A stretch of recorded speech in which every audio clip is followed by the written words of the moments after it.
নমস্কার বন্ধুরা, আশা করি সবাই ভালো আছেন, সুস্থ আছেন। আমি সুস্মিতার নতুন আবার একটা ভিডিওতে আপনাদেরকে স্বাগত জানিয়ে আর সঙ্গে নিয়ে আজকে আবার একটা নতুন ভিডিও নিয়ে আপনাদের সামনে কিন্তু উপস্থিত হলাম। বন্ধুরা দেখুন, এই যে মেয়ে কিন্তু করে নিয়ে এসছে ডোনাট। সন্ধ্যাবেলায় টিফিন খাবে, খিদে পেয়েছে, ও একা গিয়ে করে নিয়ে এসছে। আর দেখতে কিন্তু অসাধারণ হয়েছে ডোনাটগুলো, খেতেও নিশ্চয়ই ভালো হয়েছে। আমি একটা টেস্ট করে দেখি।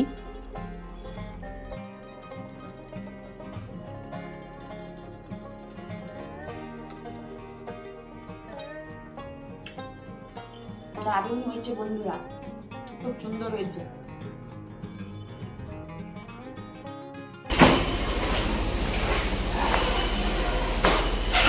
এই যে বাপের বাড়ি বেরিয়ে পড়লাম, ব্যাগ ট্যাগ নিয়ে খাওয়ার নিয়ে মায়ের কাছে চললাম রাত্রে।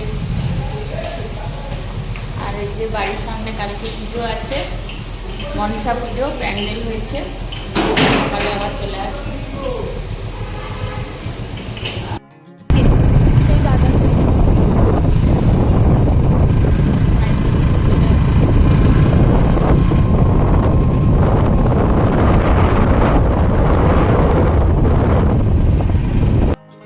এটা কিন্তু পরের দিন সকালবেলা মায়ের কাছে যেহেতু গেছি, তো সেই জন্য ঘুম থেকে উঠে একটু চা খেয়ে মায়ের সঙ্গে আর ওই দাদার সঙ্গে গল্প কিন্তু অনেকক্ষণ করেছি।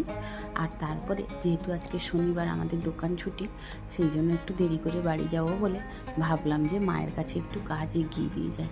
তো সেই জন্য এই যে প্রত্যেকটা রুম, রান্নাঘর, আজকে কিন্তু পুরো বাড়িটাই কিন্তু একটু মুছে দিয়ে যাব বলে ভেবেছি। কারণ মা তো একা করতে পারে না, আর মোছামুছি কাজটাও খুব একটা করতে পারে না। আর মায়ের বাড়িটা যেহেতু অনেকটাই বড়, একা তো একদিনে কখনোই পারে না।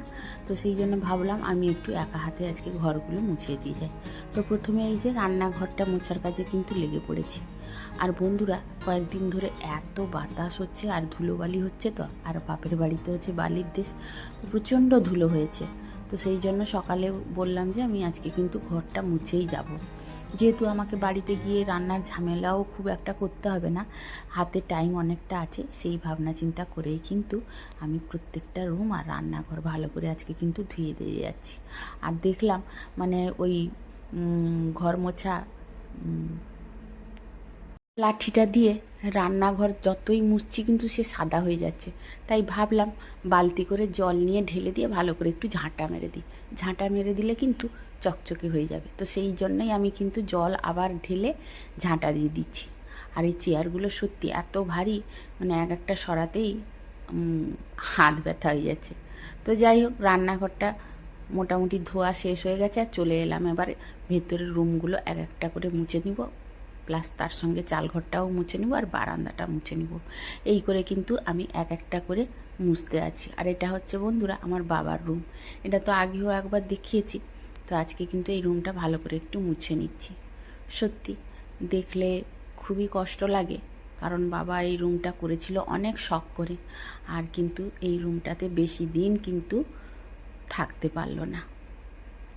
কী আর করা যাবে, সবই ভাগ্যের ব্যাপার। মানে অনেক স্বপ্ন আশা ছিল এই ঘরটায় অনেক দিন কাটিয়ে যাবেন, তো সেই আশাটা পূরণ করতে পারেনি। মাত্র 2 মাসে এই রুমটাই কাটিয়েছিল। তো রুমটা কিন্তু অনেক টাকা খরচা করে তৈরি করেছিল। আর এই বাড়িটা কিন্তু অনেক দিনের পুরনো বাড়ি, তো সেইটাকে একটা ডেকোরেশন করে নতুন করে করা মানে অনেক টাকার খরচা। তো যাই হোক, মানে বাবা সেটা স্বপ্ন পূরণ করেছিল অনেক পরে, কিন্তু বেশি দিন আর থাকতে পারলো না। তো তারপরে দেখুন রুমগুলো কিন্তু আমি পরিষ্কার পরিচ্ছন্ন করে আবার এই যে চাল রাস্তাটা, এটা কিন্তু আমাদের পুরনো দিনের বাড়ি, তো মানে দুপাশে হচ্ছে রুম, আর এই যে মাঝখানে এটাকে আমরা বলি চালঘর, চাল রাস্তা। এটা দিয়েই মানে রান্নাঘরে বারান্দায় এইদিকে যাওয়া হয়। তো সেই চাল রাস্তাটাও ভালো করে মানে ধুলো হয়ে গেছিলো বলে ভালো করে ধুয়ে দিচ্ছি। তো তারপরে যাই হোক, আমি কিন্তু পুরো বাড়ি কমপ্লিট করে দিয়েছি, ধুয়ে মুছে নিয়েছি, দিয়ে চলে এসেছি কিন্তু সোজা বাড়ি। আর বাড়িতে এসে জাস্ট সংসারের যাবতীয় যা কাজ থাকে সেগুলো তো করেছি। আর তারপরে চান করে চলে এসেছি পুজো করতে। আর বন্ধুরা, কালকে কিন্তু আমি যাওয়ার সময় ওয়াশিং মেশিনে কাপড়গুলো কাচতে দিয়ে গেছিলাম। জানি সেটা অটোমেটিক মেশিন হয়ে শুকে যাবে। আর এখানে কিন্তু আমি কাপড় শুকোতে গিয়ে একটা অনেক বড় বিপদের সম্মুখীন হয়ে গেলাম আজকে, জানেন। মানে কি আর বলবো, আমার মোবাইলটা কিন্তু ভাঙতে ভাঙতে থেকে গেল। এই যে আমি কাপড় শুকাচ্ছি ওইদিকে, এদিকে আর খেয়াল নেই, ওই স্ট্যান্ডে মোবাইল দাঁড় করিয়ে দিয়েছিলাম। আর এই যে বেড কভারটা কিন্তু উঠতে উঠতে মোবাইলটাকেই ফেলে দিয়েছে। যাই হোক, ভগবানের কৃপা মোবাইলটা নিচে পড়ে যায়নি, ওই গ্রিলে আটকে থেকে গেছে। আওয়াজটা কত জোরে হলো আপনারা শুনতে পেলেন? আমি তো ভয়ে আটকে উঠেছি। তবে যাই হোক, ফোনটা আমার কিন্তু রক্ষে পেয়ে গেছে, কিছুই হয়নি।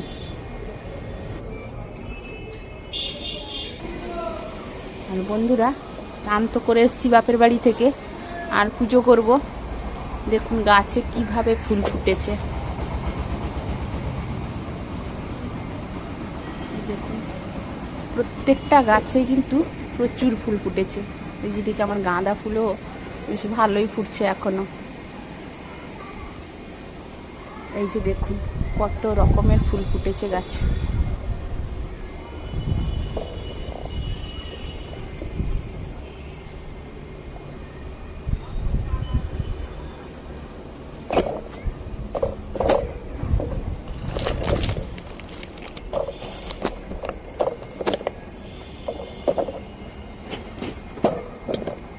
আর গাছে ফুল ফুটলে সত্যি মনটা খুব খুশি লাগে। আর কেন জানি না বন্ধুরা, এই জবা ফুলগুলো কিন্তু মানে গরম একটু পড়তে না পড়তে গাছ থেকে কিন্তু খসে পড়ে যায়।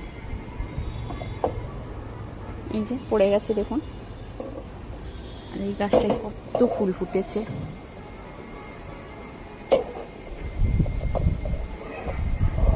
চারিদিকে শুধু ফুল আর ফুল। ছাদ বাগানে যদি এরকম ফুল হয় তাহলে খুব ভালোই লাগে। এত কষ্ট করে পরিশ্রম করে করি যে গাছের ট্রিটমেন্ট একটু করি, তো সেই জন্য বেশ ভালোই লাগে এত যখন ফুল ফুটে যায়। আর ঠাকুরের চরণে দিলে তো আরও মনটা আনন্দে ভরে ওঠে। তো তারপরে চলে এলাম কিন্তু একদম ঠাকুর ঘরে পুজো করতে। আর এই যে কালকে পুজো হয়েছিল, সেই ফুলগুলো আগে বের করে দিব, তারপরে ঘরটর মুছে ঝাঁট দিয়ে ভালো করে পরিষ্কার করে। আর আজকে গোপালকে চান করাবো একটু বন্ধুরা, কারণ কয়েকদিন ধরে গোপাল চান করা হয়নি গোপালের।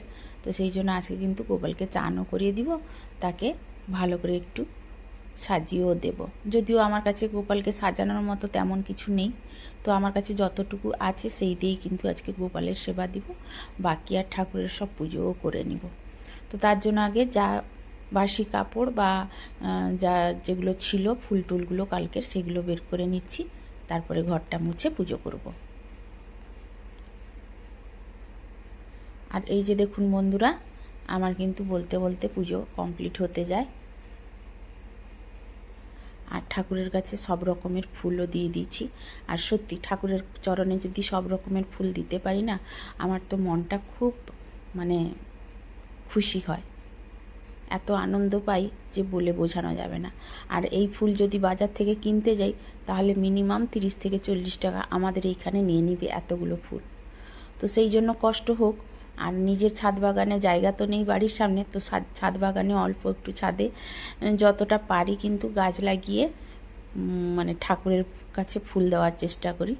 তো সেই জন্যই ফুল হলে কিন্তু দেখতে ভালো লাগে, আর ঠাকুরের চরণে দিলে তো আমার খুব আনন্দ লাগে।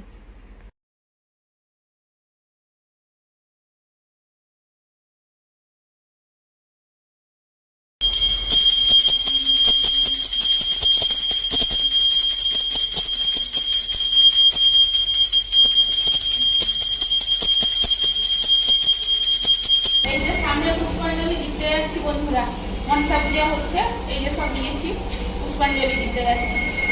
এখানে দেখবেন না